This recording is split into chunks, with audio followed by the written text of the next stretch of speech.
Bienvenue chers élèves pour une nouvelle vidéo. Cette fois-ci c'est la leçon des vecteurs et de la translation et c'est un autre exercice de cette leçon-là. L'énoncé c'est ABCD est un parallélogramme E et F, deux points distincts du plan, tel que vous avez le vecteur AE est égal au vecteur AB plus le vecteur AC. Ensuite vous avez le vecteur AF est égal au vecteur AD plus le vecteur AC. Donc première question, tracer la figure. Et deuxième question, montrer que 3 vecteurs AC est égal au vecteur AE plus vecteur AF. Donc il s'agit au début de tracer le parallélogramme ABCD. Et ensuite rajouter les deux points E et F avec des conditions, sachant que le vecteur AE c'est la somme des deux vecteurs AB plus AC. Donc c'est la somme de deux vecteurs de même origine. C'est-à-dire que j'aurai un parallélogramme, directement un parallélogramme de diagonale AE. Et de même pour la deuxième somme, c'est aussi la somme de deux vecteurs de même origine, c'est-à-dire aussi que j'aurai un deuxième parallélogramme cette fois-ci, et de diagonale AF.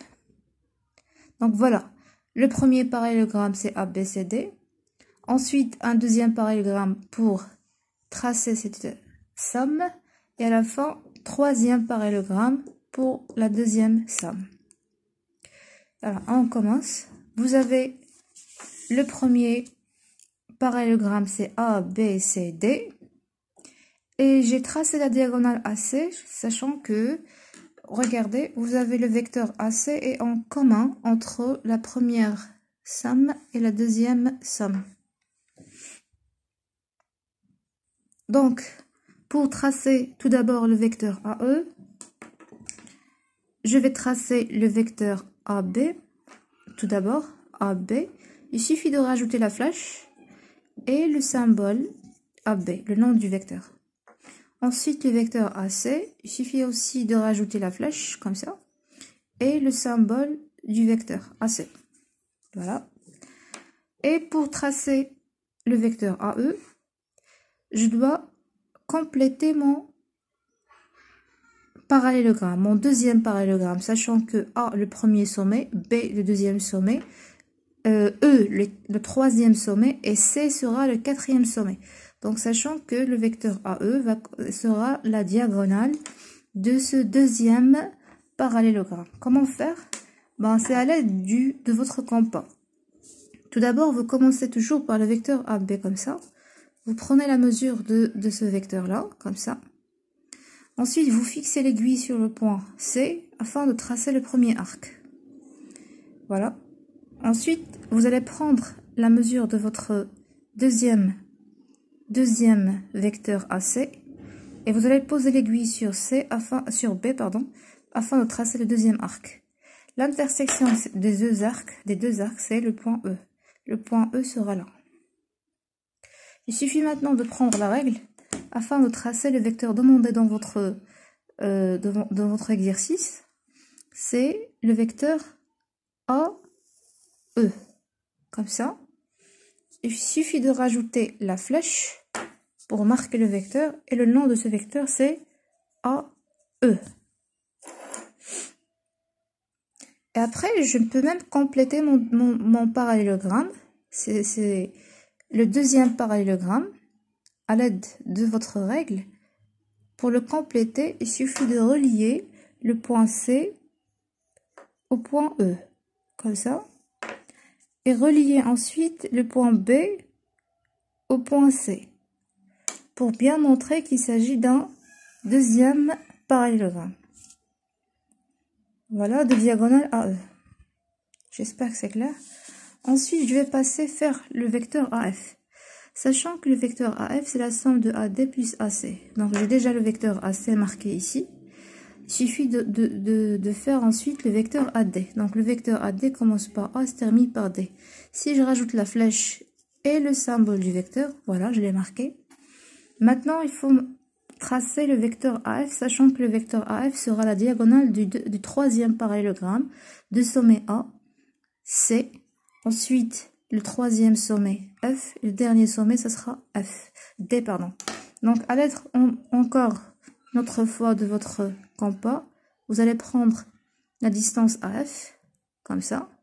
Vous posez l'aiguille sur D, vous la fixez afin de tracer le premier arc. Ça, c'est le premier arc. De même distance, regardez, dans le même sens. Le sens du vecteur AC et le même sens du vecteur AF. Ensuite, vous avez la distance AD. Alors, je change pour prendre la distance AD. Et je pose l'aiguille sur le point C. Donc, je remarque que les deux arcs ne sont pas encore séquentes. Je vais essayer de compléter l'intersection en reprenant encore une fois la distance AC.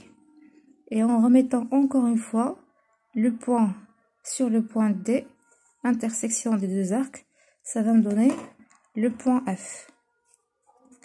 Et là, il suffit de tracer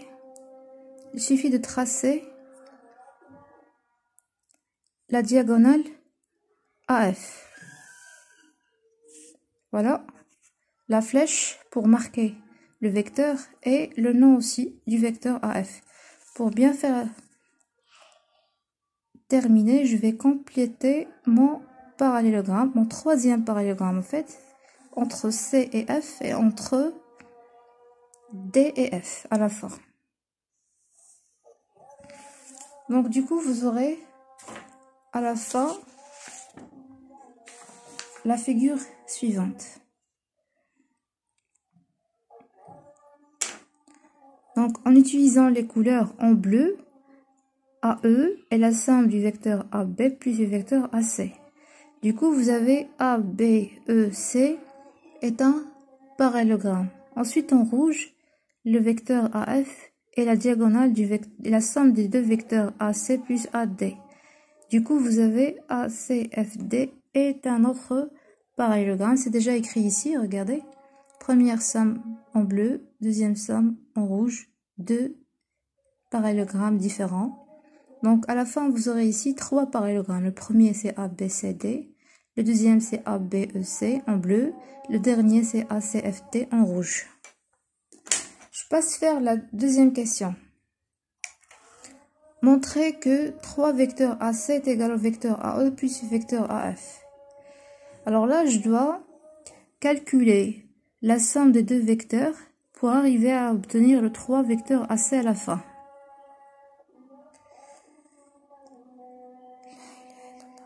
Donc, je continue. Vous avez le vecteur AE, je vais le remplacer par sa somme AB plus AC. J'écris AB plus AC.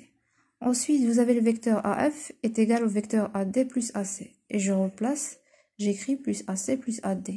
Et j'aurai à la fin le vecteur AE plus AF, c'est le vecteur AB plus le vecteur AC plus le vecteur AC plus le vecteur AD. Là, je peux calculer le vecteur AC plus le vecteur AC. C'est 2 fois le vecteur AC. Le premier AC, le vecteur AC, plus le deuxième AC, j'aurai 2 vecteurs AC. Et là, je suis arrivée à avoir le vecteur AB plus le vecteur AD est égal à 2, plus 2 fois le vecteur AC. Et je dois faire intervenir les données de l'exercice. Sachant que ABCD est un parallélogramme, le premier parallélogramme ABCD, il s'agit de dire que le vecteur AC, regardez, qui est commun d'abord entre le parallélogramme bleu et le parallélogramme en rouge, AC est un vecteur commun. Donc, il faut aussi dire que le AC est la diagonale du premier parallélogramme ABCD, c'est-à-dire que AC elle-même est égale au vecteur AB plus AD. Le vecteur AB plus le vecteur AD dans ce parallélogramme-là, je peux prendre la somme de deux vecteurs ayant la même origine. Sachant que le vecteur AC est égal au vecteur AB plus le vecteur AD, ben je remplace ici par AC, d'accord? J'aurai le vecteur AC plus les deux vecteurs AC, ça peut faire 3 vecteurs AC. D'où le résultat. J'espère que c'est clair. Si vous avez des questions, vous pouvez les poser sur la partie des commentaires. Merci pour votre écoute et pour votre attention. À une vidéo prochaine. Merci.